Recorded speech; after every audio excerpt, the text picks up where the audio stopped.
Yeah, please. Good afternoon or good evening, everyone. You know, we just had a great meeting with all the presenters for the Lynch proposal. We aired it live and allowed individuals to send in tweets and emails to answer questions, and it's just really in the spirit of what I want to do here as Borough Hall. You know, everyone talks about transparency, but you know, it's time to move the conversation to actualization. We have to start, you know, taking steps, and by doing so, you can iron out, you know, the kinks until we get it down to a perfection on just allowing people to get engaged in government more, and allow people to know that, you know, this thing we call government is not as intimidating, is not this ugly monster that they can't be a part of. And it always amazes me as I move through the borough of Brooklyn, and I'm in a classroom, a church, a senior center, and I just ask a question, you know, can you raise your hand if you've ever been in Borough Hall? And if you are in a room of 50 to 60 people, you may get 2 or 3 hands. And this room is not, or this building, this is not Eric Adams' house. This is the house of the people of Brooklyn. And so the welcome mat must be invited. We find it easy to walk into government buildings, those of you who are on community boards or engaged in government, but people are afraid of government. They are afraid to walk into a governmental building. They are afraid to call a governmental office. They're afraid to be engaged, and so instead of obtaining the services they deserve, they do just the opposite. They go without. And particularly when you look at a borough like the borough of Brooklyn, which the number that I say over and over again, 47% of Brooklynites speak a language other than English at home. Those are amazing figures. And if the welcome mat is not in all of those languages in a creative way, then they're not coming in. And so you can kiss goodbye all of this art in this building that's not reflective and it's not inviting of every ethnic group that makes up the borough of Brooklyn. Because you are welcome, it's not only in what we say, but it's also in how we look. And if you want to de-escalate someone's fear, put an art on the wall that's reflective of their culture, or allow someone to understand and appreciate them when they walk in. And that's the culture I want to bring to Borough Hall, and I believe that I'm speaking to the choir when I speak to you, because many of your community boards and your council members who are being represented, when I speak with you guys on the ground, you say the same thing. So I want to say thank you for coming out tonight in this inclement weather. If you haven't figured out yet, my name is Eric Adams, and I'm the Borough President.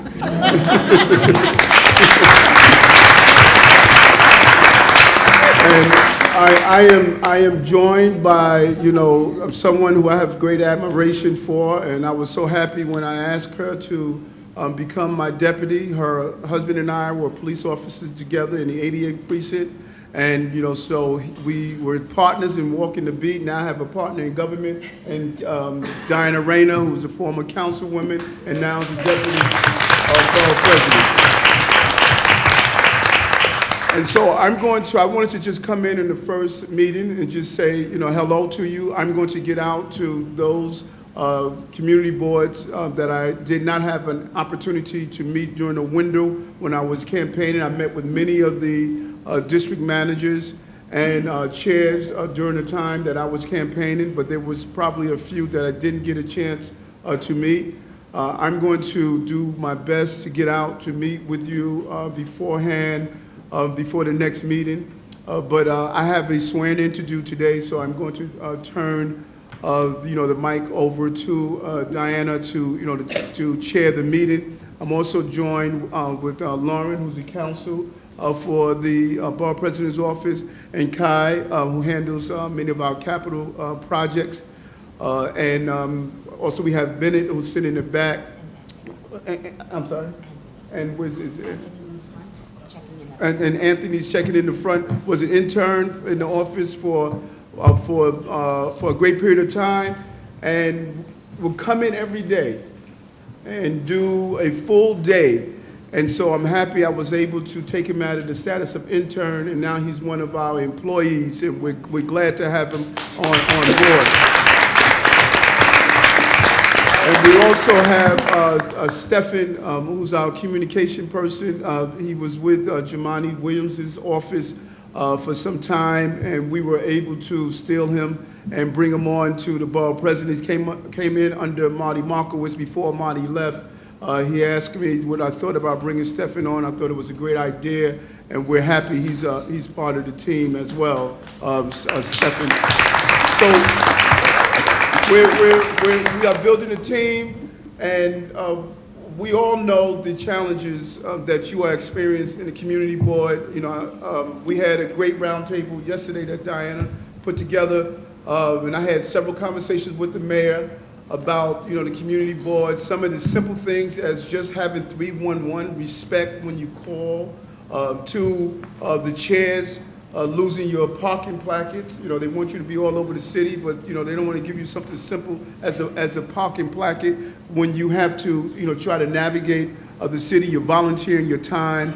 So we want to try to do the little things and correct some of the small problems and have the city get on board with us and respect what the community boards are doing. And I'm a firm believer, just as my district leaders who do a non-paid job, we really don't give them the appreciation that they deserve. And I think many of the community board chairs fall into that same category where you're doing the job every day, taking the heat every day, and you know you're not getting paid, so we need to find some way of compensating you. You have an ally in me in a very real way, and I'm not just talking the talk, I'm gonna walk the walk. We're gonna use this place, this building that's called Borough Hall, as a place where your ideas can grow. Feel free to use it. If you have to come in, if you come downtown, you need a place to park, you know, let us know. We'll try to accommodate you the best way we can. If you need a place to make calls or office space, if you're in the area, and you need a room to sit down because you need a meeting, this is your place to come. You need a computer or use the phone. This is your building. This is your building, and my staff is here to give you the support that you need. My email I have a Borough Hall email, and my counsel said I shouldn't be using another email, but I'm always breaking rules. So email me at Voice of Concern, so no one can look at it but me, and I'll respond to it any way I can. So again, I thank you. I thank you for coming out, and I'm gonna turn it over to Diana Rayner.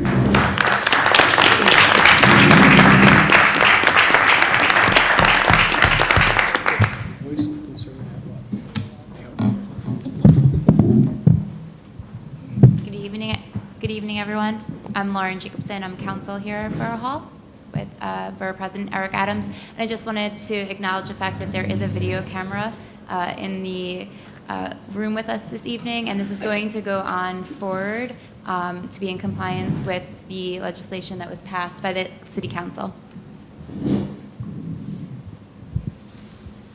Thank you very much, Lauren. And I want to welcome everyone to Borough Hall for the first Borough Board meeting under Borough President Eric Adams. My name is Diana Reyna, your Deputy Borough President. And Kai Fetter will now read the roll call for tonight. All right, starting off. I know we have some new faces in here, so use this also as an opportunity to say loud and clear your name, both for the record and your fellow colleagues on the Borough Board. Councilmember Stephen Levin. Peter Carroll representing. Councilmember Antonio Reynoso. Councilwoman Lori Cumbo. Brian Cunningham representing. Councilmember Robert Cornegy. Dinah Shell Gross representing. Councilmember Rafael Espinal. Andre Ledesma representing. Councilmember Carlos Menchaca. Councilmember Brad Lander. Councilmember Dr. Matthew Eugene. Councilmember Darlene Mealy. Councilmember Inez Barron.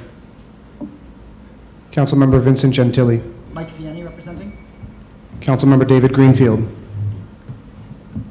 Councilmember Jumani Williams. Nick Smith representing. Councilmember Alan Maisel. Brad Reed representing. Councilmember Mark Traeger. Ethan Lustigo Bradley representing. Councilmember Khan Deutsch. Charles Khan representing. and Councilmember Stephen Mateo. Representing Borough President Eric Adams. Diana Reina representing.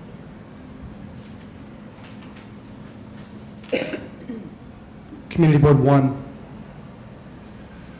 Community Board 2. Shirley McRae, Chair. Community Board 3. Community Board 4. Julie Dent, Chair. Community Board 5. Walter Campbell representing Nathan Brad. Community Board 6. Daniel Coomer, Chair. Community Board 7. Community Board 8. Community Board 9. Michael Ferrer, representing Rabbi Jacob Goldstein. Community Board 10. Mike Vianney representing. Community Board 11. Community Board 12. Community Board 13. Eddie Mark, Chair. Community Board 14. Alvin Burke. Community Board 15. Teresa Scavo. Community Board 16. Community Board 17. Community Board 18. Quorum has been established.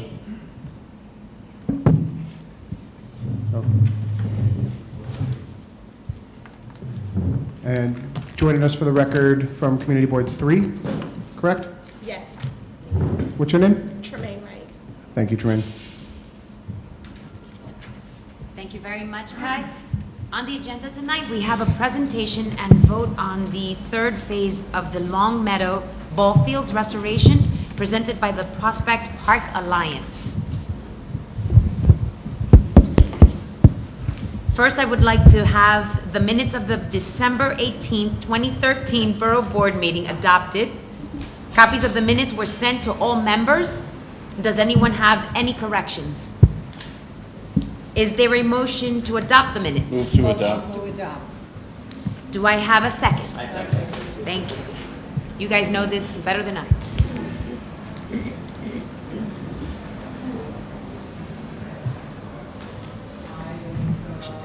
Yes.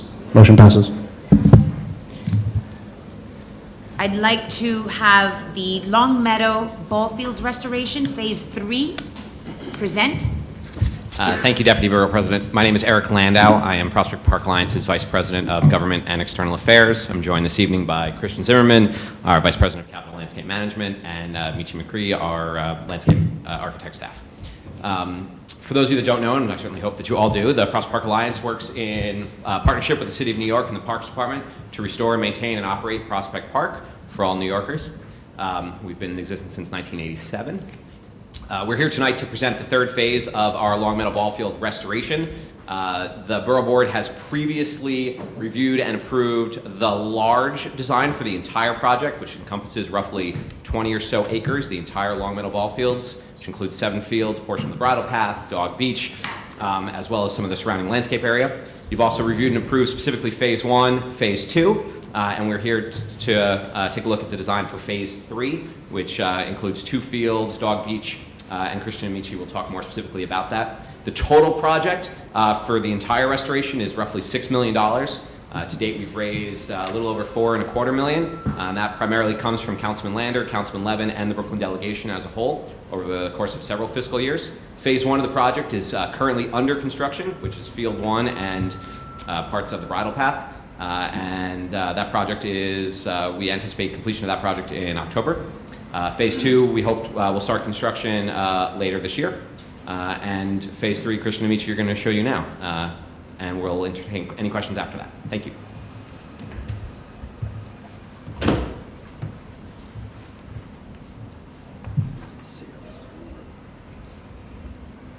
Hello, my name is Christian Zimmerman, and as Eric said, we're going to talk about Field 6 and 7 and Dog Beach in that area. If you look on the plan, you'll see that we're on the southern end of the Long Meadow.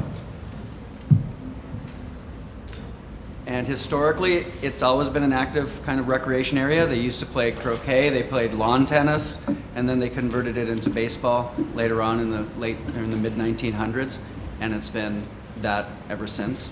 The last time the area was restored or reconstructed was in the 1980s, so it's been a long time coming.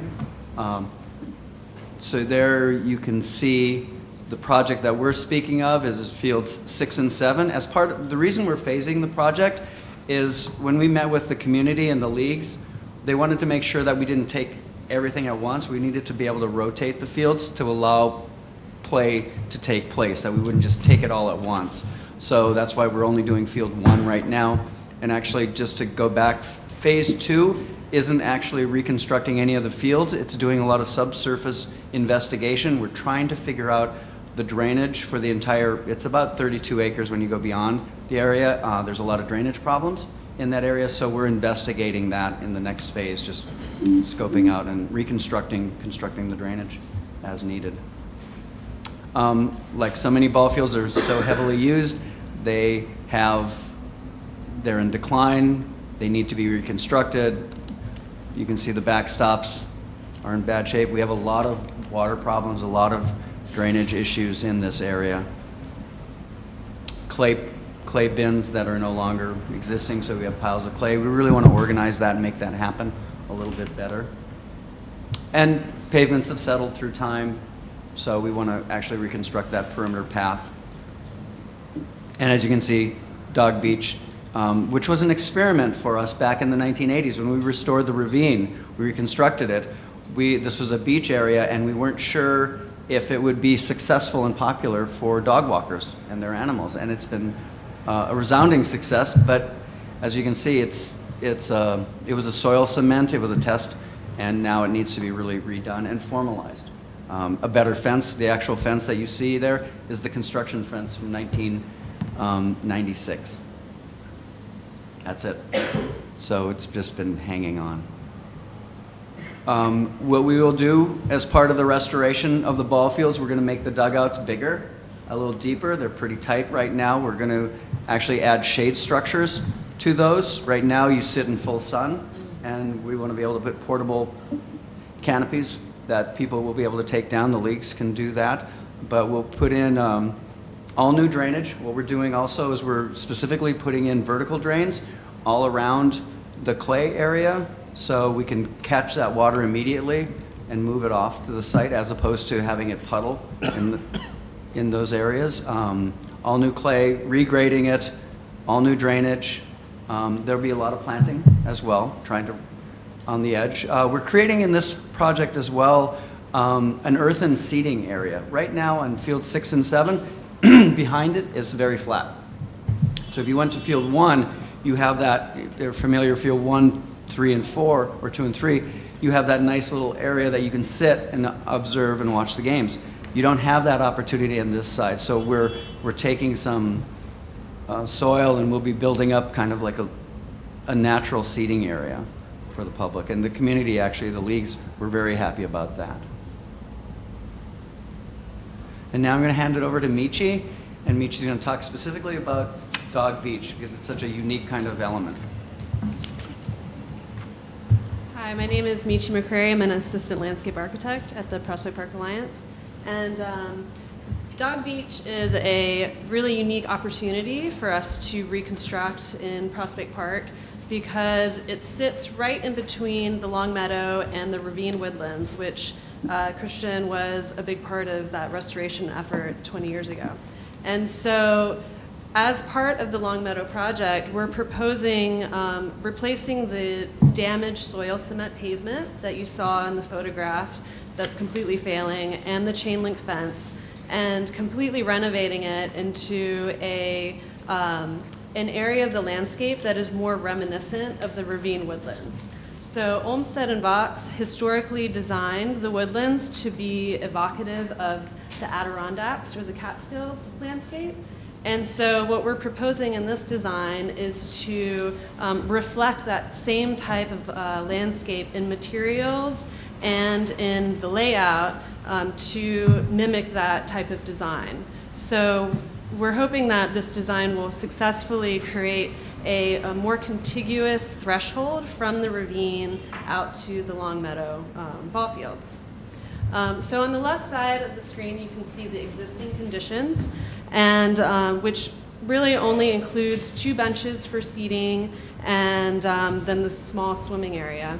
And when meeting with the community group, FIDO, who represents the dog owners in the area, who use this area extensively, they requested a slightly larger dog beach swimming area. And so we're proposing moving the fence in the water out about 10 feet to increase the swimming area.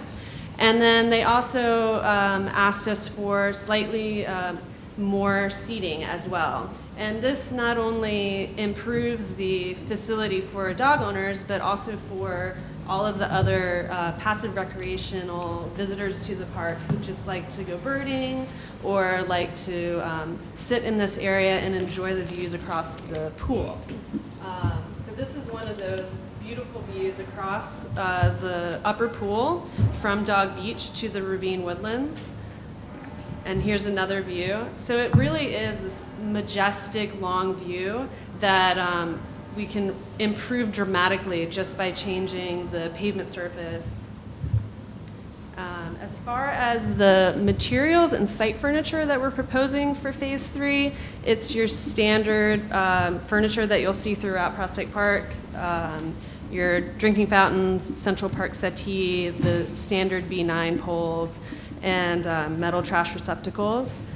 And at Dog Beach, we're proposing to replace the chain link mesh fence with a flexible wire mesh fence that is very safe for animals as well, dogs as well as wildlife, especially the ducks and geese that also use the upper pool as habitat.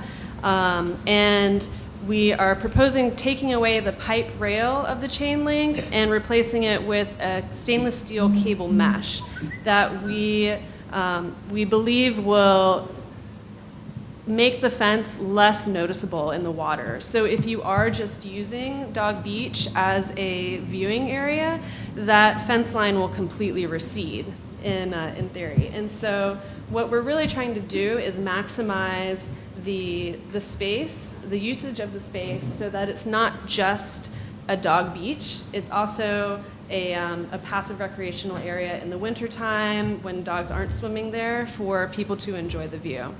And on the bottom of the slide, you can see the rock slab that we're proposing for pavement, as well as a photograph of a boulder that we would be installing for additional seating. So if you guys have any questions, I'll turn it back over to Eric and Christian. Thanks.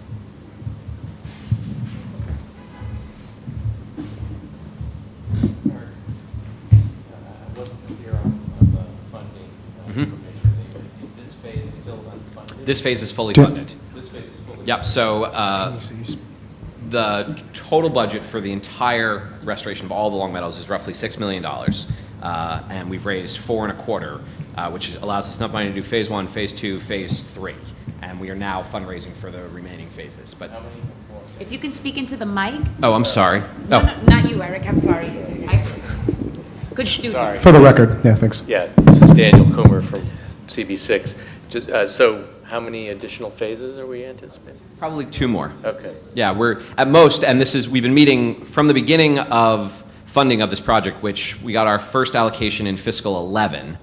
From the moment that we started receiving funding from the council, we immediately started meeting with the dozens of leagues that regularly have permits for the Long Meadow ball fields to talk through how we would phase the project, which fields we would do, what they'd like to see included in the respective designs. And what we've all come to agree is that we would do no more than 2 fields at any one time, because otherwise you wouldn't want to do all the fields at once, or even really more than 2, because then where would all those displaced players go for the year that those fields were out of commission?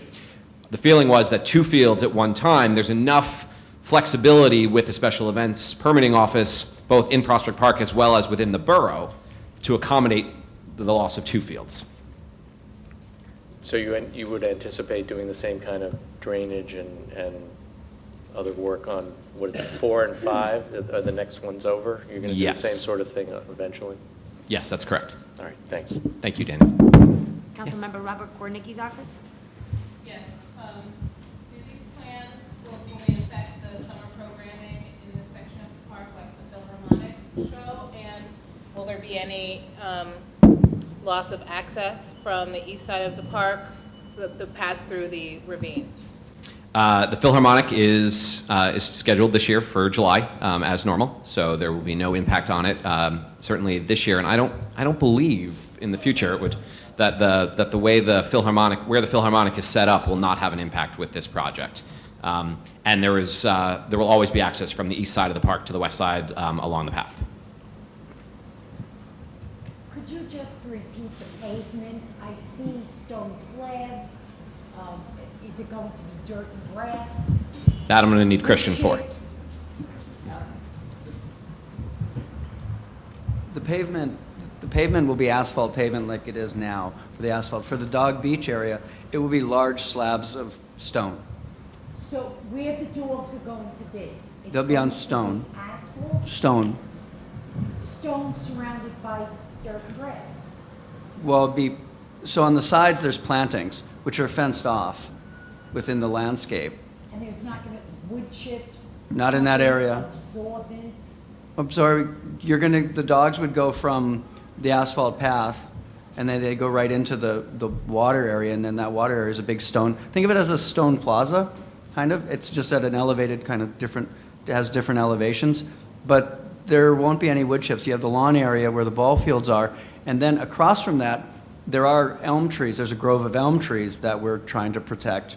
There will be wood chips on that area, but it should be clear of wood chips. And it's worth mentioning that when we began looking at Dog Beach as part of this phase and what we wanted the design to be, we had an initial meeting with Fido and subsequent meetings, and this is actually their preferred treatment.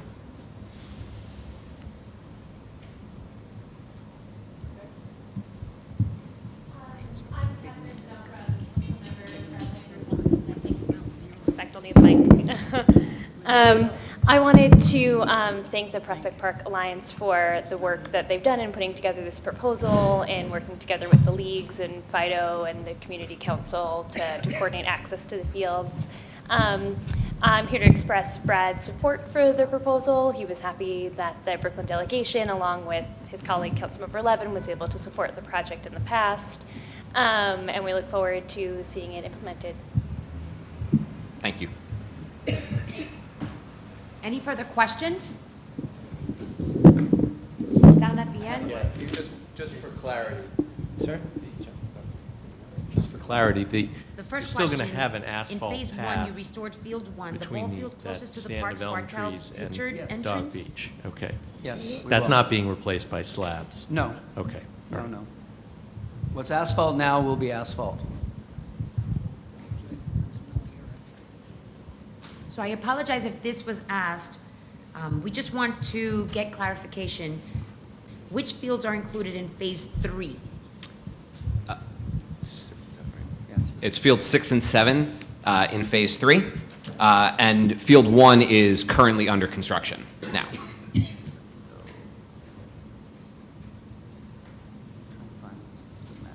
What level of play do the affected fields accommodate? Well, the entire area, all 7 fields, there are numerous games throughout the entire season, thousands of kids, dozens of leagues that do play there. However, in the field's current condition, because of substandard drainage, the fields often have to be closed or unusable after heavy rains. So right now, there are numerous situations where fields can't be used, and so hence doing this restoration will limit a lot of that. While we're in construction, we'll lose that field or those 2 fields, depending on the phase that we're in, for that duration. But we've been working with the leagues from the beginning of this process and our special events permit office, as well as the borough's special event permit office within the Parks Department, to ensure that those leagues do have alternative places to play. Throughout the borough? Throughout the borough. And throughout, both at Prospect Park, at the other fields, at the parade ground, and potentially elsewhere in the borough. In addition to that, working with the leagues and Council Member Blander, we work to adjust the fields. Right now, there are 2 specifically baseball fields, and what we want, and then the rest are softball fields. And what we wanted to do, or what they wanted to do, and we said this is an easy accommodation, is make them multi-purpose fields. So, to help with this during construction, all the fields will be converted so they can play softball and baseball, and the leagues all were for that. They actually we're very happy that we could accommodate that. At the time, there's a growing interest for soccer. Is this going to accommodate what would be multi-purpose for soccer? Well, the soccer would be in the outfield. Yeah, so it's not just baseball and softball fields throughout the year. There are softball, flag football, and ultimate frisbee leagues that play primarily in the fall season, but those are all permitted leagues as well that have been involved in this process. As well as the soccer? Yes, soccer, flag football, and ultimate frisbee. Okay. And as far as the little leagues are concerned, how many have been deployed elsewhere as far as your construction is concerned? Well, we just began construction this October at the conclusion of the season. So we've yet to displace anyone. We will be this spring. But you're anticipating? Yes. So yes. that your anticipation is working with how many leagues? Yeah. If you could just get back to us. Yeah, if I could get back to you on specifically roughly how many leagues play. Are you looking for it sort of by season basis? How many leagues play on each field by season? That's exactly right. Okay. Yeah, we can get back to you. And these particular permits, if people are interested in applying for them for the future, since we are videotaping, we would like you to give that information. Sure. Anyone can apply for a special event permit, whether it's for a sports field league or any sort of event. If you have more than 25 people at a specific event in a public park, you're required to get a Parks Department permit. Applications for Parks permits are on the Parks Department's website. Anything that is Prospect Park related gets specifically sent to our in-house special events permit. The Alliance manages over 25,000 special event permits annually. Thank you very much, Eric. And as far as the dog beach is concerned, I'm blown away by the fact that there's a dog beach. Very, very popular. I was whispering left to right. The access to the dog beach, will it change once the renovation is completed? No. It's the same access as far as off-leash hours? That's correct. Okay. Just wanted clarification. Right. And if there are no further questions on this matter, we will move to vote on this item. So roll call. So the motion is to approve the third phase of the reconstruction of a portion of the ball fields at Longfield Meadow as it was presented by the Prospect Park Alliance here today. Would someone make the motion? So moved. Thank you. So we have, is that Daniel? Yes. So Chairman Coomer making the motion. Thank you. All right. All members of the Borough Board are eligible to vote on this matter. Kai, please call the roll. Starting with the council members. Councilmember Levin. Yes. Councilmember Reynoso. Councilmember Cumbo. Yes. Councilmember Cornegie. Yes. Councilmember Espinal. Yes. Councilmember Menchaca. Councilmember Lander. Yes. Councilmember Dr. Matthew Eugene. Councilmember Mealy. Councilmember Gentili. I'd like to note for the record that Tamar Polson, representing Councilmember Greenfield, has arrived. What's your vote on this matter? Yes. Councilmember Williams. Yes. Councilmember Maisel. Aye. Councilmember Traeger. Aye. Councilmember Deutsch. Borough President Adams. Yes. Community boards. 1, 2, Yes. 3, Yes. 4, 5, Yes. 6, Yes. 7, 8, Yes. 9, 10, 11, 12, 13, 14, Yes. 15, Yes. 16, 17, 18. The motion passes unanimously. Thank you. Thank you very much for your presentation and your attendance, and we look forward to a ribbon cutting.